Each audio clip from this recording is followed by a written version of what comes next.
Everyone, I hope you guys are doing good. So today मैं बहुत ही ज़्यादा important chapter के बारे में आपको बताने आई हूँ, जिसका नाम है night of the scorpio and this unit poetry written by Nissim Ezekiel and इस पोएम का नाम है नाइट ऑफ द स्कॉर्पियन। और पहले हम देख लेते हैं इसकी बायोग्राफी के बारे में निज़म एज़ेक्यूएल की। इस बहुत इंपॉर्टेंट चैप्टर है, इसकी बायोग्राफी से ही आप आंसर स्टार्ट कीजिएगा, जिसमें आप एक अच्छे नंबर ग्रैब कर सकते हो। ये 5 पॉइंट्स है जिसकी ऊपर ही मैंने ये पूरी वीडियो बनाई है। इजी लैंग्वेज में आपको समझाने की कोशिश करूँगी जिससे आप इजीली लिख सकते हो। निज़म एज़ेक्यूएल की बायोग्राफी देख लेते हैं। ही बॉर्न इन 1924 टू 2004 तक ये थे। He is a Indian poet and actor as well. So guys, जो निज़म एज़ेक्यूएल थे वो father of post independence of Indian English poetry में भी उनको खिताब दिया जाता है। तो वो पोस्ट इंडिपेंडेंस होता है कि आज़ादी के बाद की जितनी उन लोगों ने पोइट्री लिखी थी उसके बारे में है इनकी बायोग्राफी, कि इनको father of post independence Indian English poetry का एक दर्जा भी हासिल है। आज़ादी के बाद जो त्रासदी भारत में हुई थी या जो भी चीज़ें एज अ पॉजिटिव या नेगेटिव हुई थी, उन चीज़ों के बारे में इन्होंने पोइट्री में अपनी लिखी है एज अ पोइट। तो आगे हम इन चीज़ों के बारे में बात करेंगे। सब में एक इनकी पोएम है जो बहुत अच्छे से निखर के आती है, जिसका नाम है नाइट ऑफ द स्कॉर्पियन।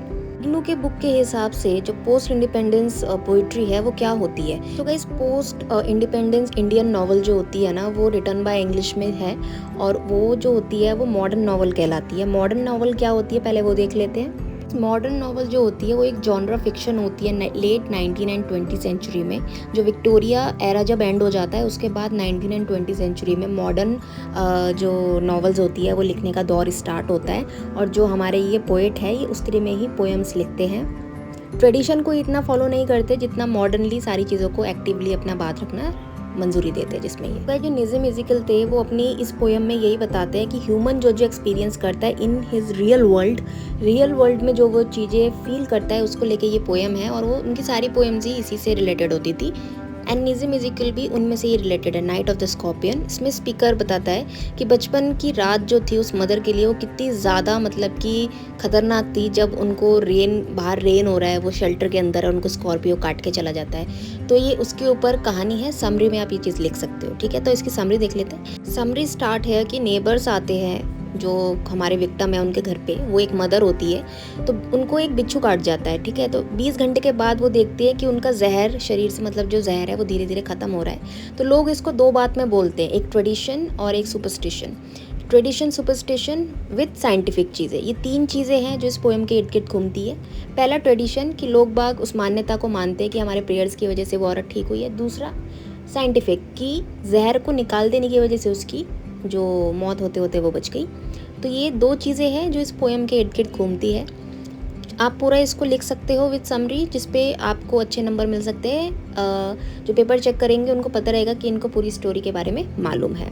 तो यहाँ बताते हैं। तो गाइस, सेकंड पॉइंट इसका आता है narrative explore a clash of ideology. पूरी जो पोएम है वो इर्द गिर्द घूमती है आइडियोलॉजी के, with superstition and rationalism the mother of selfless. मतलब जो वो मदर है वो किस तरीके से बेबाक अपनी चीज़ें रखना जानती है। और एज आई टोल्ड यू, पुराने टाइम में भगवान को माना जाता था और जो एक्चुअल चीज़ है उसको भी माना जाता था साइंटिफिक चीज़ में, कि इंसान के लिए 2 चीज़ें लाइफ में कितनी इंपॉर्टेंट होती है। अगर उसके लाइफ में कोई खतरनाक चीज़ अगर हो जाती है तो दोनों चीज़ें इंसान मानता ही है। तो इसके ऊपर ये पूरी पोएम है। थीम देख लेते हैं। अल्टीमेट सेक्रीफाइस, फर्स्ट पॉइंट है अल्टीमेट सेक्रीफाइस की मदर का जो 20 आवर्स का अपना एक सेक्रीफाइस था, उनका ओन सफरिंग जो उनको बिच्छू ने काटा था उसका प्रोटेक्शन।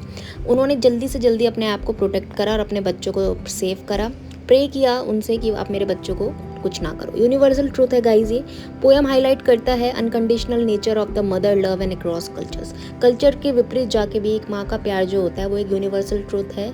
जो बच्चे के लिए माँ प्रे करती है हमेशा और प्रोटेक्ट करती है अपने बच्चों को, और खुद सेक्रीफाइस करके भी अपने बच्चों को सेफ रखती है। तो थीम इसका यही है, एक माँ की अपनी ओन सफरिंग, किससे, एक बिच्छू के काट जाने से। और उसमें जो वो मान्यता जो होती है वो सारी वो भी आती है सारी, ठीक है। अब इन 3-4 पॉइंट्स को याद रखना जिसकी वजह से आप आंसर को ईजिली लिख सकोगे। और आगे देख लेते हैं हम। Okay, next we need to saw is style. इस पोएम का स्टाइल क्या रहा होगा? नाइट ऑफ द स्कॉर्पियन का जो स्टाइल रहा है वो नरेटिव ने बिल्कुल ही ज़्यादा सिंपल रखा है, फ्री वर्स रखा है। सेकंड पॉइंट है निज़म म्यूजिकल वाज अ कन्वर्शियल टोन। उनका टोन जो था वो ऐसा था इस पोएम में कि जैसे किसी से वो बात कर रहे हो। और human behaviour with the intense emotional drama जो है वो इस पोएम में आपको भर भर के मिलने वाली है, जिसमें उन्होंने बताया भी है कि ह्यूमन बिहेवियर जो होता है वो एक इमोशनल ड्रामा भी हो जाता है जब उनके साथ कुछ होता है तो। और उसका जो स्टाइल रहा है वो बिल्कुल ही ज़्यादा वैसा रहा है कि वो जैसे किसी से नॉर्मली बात कर रहे हैं, फ्री वर्ड्स रहा है विद अ सिंपल लैंग्वेज। तो ये इसके स्टाइल है पोएम के। So next point we have a conclusion. Conclusion इस पोएम का देख लेते हैं हम लोग। Night of the scorpion deliver a powerful emotional climax. जो इसका एंड है ना वो डिलीवर करता है एक पावरफुल इमोशनल क्लाइमैक्स के साथ, जो रिडिफाइन करता है इंटायर पोएम को। शिफ्ट करता है फोकस अपना tribal chaos and intellectual panic को और अनकंडीशनल लव को।